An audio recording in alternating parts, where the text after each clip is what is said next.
Today, I made two vital calls.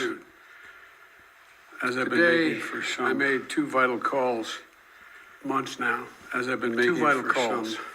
I made two vital calls on the situation in Russia. Two vital calls. Today, I made two vital calls. First was to a bipartisan group of members of Congress representing the United States. First was to a bipartisan group of members of Congress representing the United States. First, the second was the latest in a series of proposals over the past few months. The second was the latest in a series of proposals over the past many months. Bring them up to date on what the United States thinks is the current state of affairs. To bring them up to date on what the United States thinks is the current state of affairs. To ensure that what's likely to happen in Ukraine in the coming days. That is, to ensure that we continue to remain in lockstep. Despite Russia's efforts to divide us at home and abroad, I can affirm. Despite Russia's efforts to divide us at home and abroad, I can affirm the overwhelming message of that has not was one of unity, determination, overwhelming message of both calls. I shared with all of those on determination and resolve. What we know about a rapidly escalating crisis in Ukraine. Those on the calls. Over the last few days, we've seen reports of a major uptick in violations. Over the last few days, we've seen reports of a major uptick to provoke in violations of the ceasefire.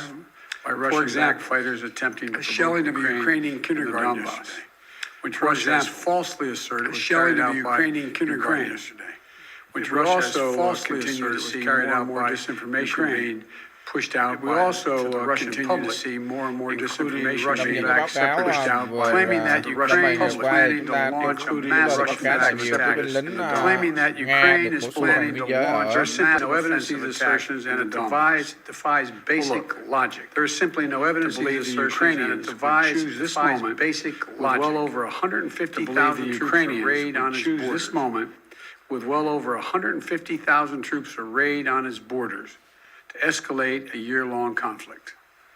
Russia's state media also continues to make phony allegations of a genocide taking place in the Donbass and push fabricated claims warning about Ukraine's attack on Russia without any evidence. That's just what I'm sure Ukraine's thinking of doing, attacking Russia.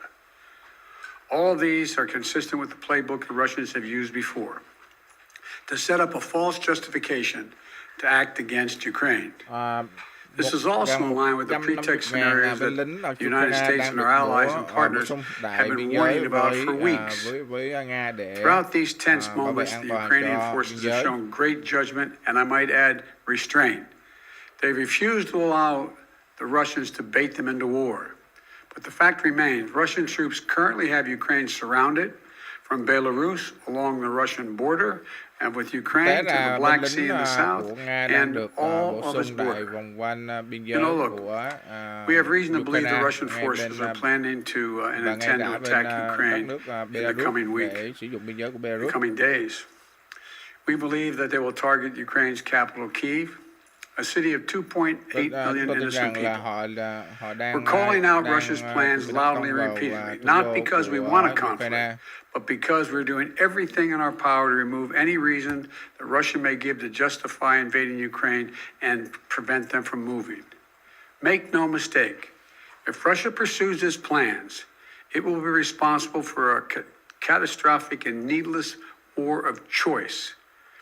The United States and our allies are prepared to defend every inch of NATO territory from any threat to our collective security as well. We also will not send troops in to fight in Ukraine, but we will continue to support the Ukrainian people. This past year, the United States provided a record amount of security assistance to Ukraine to bolster its defensive, $650 million from Javelin missiles to ammunition. We also previously provided $500 million in Ukraine and humanitarian aid and economic support for Ukraine. And earlier this week, we also announced an additional sovereign loan guarantee of up to $1 billion to strengthen Ukraine's economic resilience. But the bottom line is this: the United States and our allies and partners will support the Ukrainian people. We will hold Russia accountable for its actions. The West is united and resolved. We're ready to impose severe sanctions on Russia if it further invades Ukraine. But I say again, Russia can still choose diplomacy. It is not too late to de-escalate and return to the negotiating table.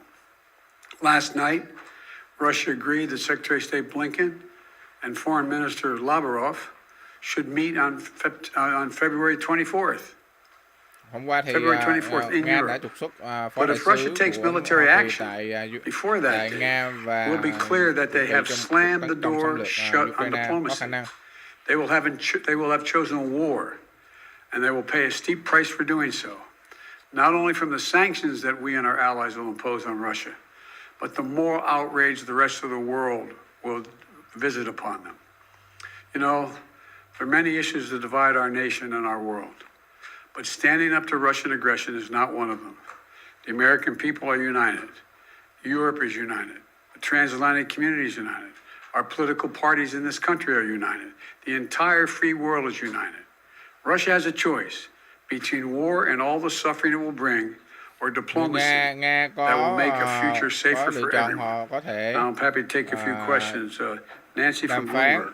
Châu Âu đang rất là đoàn kết với Do nhau. you think that it is wise for President Zelensky to leave Ukraine if an invasion is as imminent as the U.S. says it is?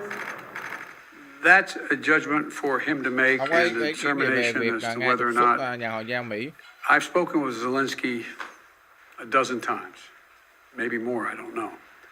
And it's in the pursuit of a diplomatic solution, it may not be it may be the wise choice, but it's his decision.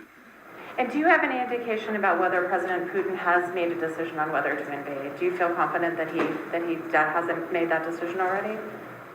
As of this moment, I'm convinced he's made the decision. We have reason to believe that. There seems to be a unanimity of spirit between the United States and Europe to do some sanctions, the comprehensive sanctions, but is everyone on board with the exact same sanctions that you want to do? Yes. There'll be some slight differences, but there'll be more add-ons than subtractions.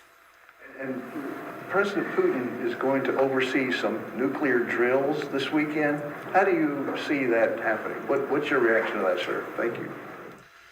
Well, I don't think he is remotely contemplating using nuclear weapons, but I do think I think he is Nga có khả năng sử dụng vũ khí hạt nhân focused on vào trying Ukraine to không? convince the world that he has the ability to change the dynamics in Europe in a way that he cannot. But I don't. Tôi chỉ cho là ông How much of it is làm cho thấy cover for Âu just thấy saying là we're just ông doing đang exercises, thay đổi cho Âu, nhưng mà and ông ta there's không more thể than làm that. được cách I đó. just can't. It's hard to read his mind.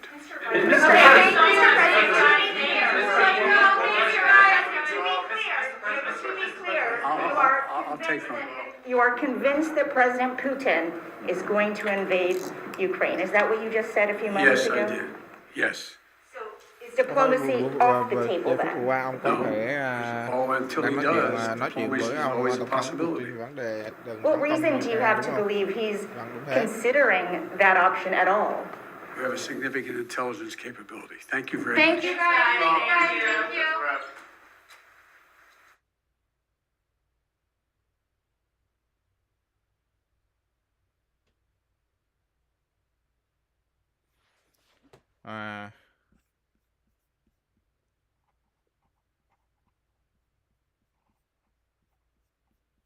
À, cảm ơn các mọi người đã theo dõi nhé. Cuộc đưa thông tin nóng của Tổng thống Biden ngày hôm nay về tình hình Ukraine và Nga đang rất là nóng.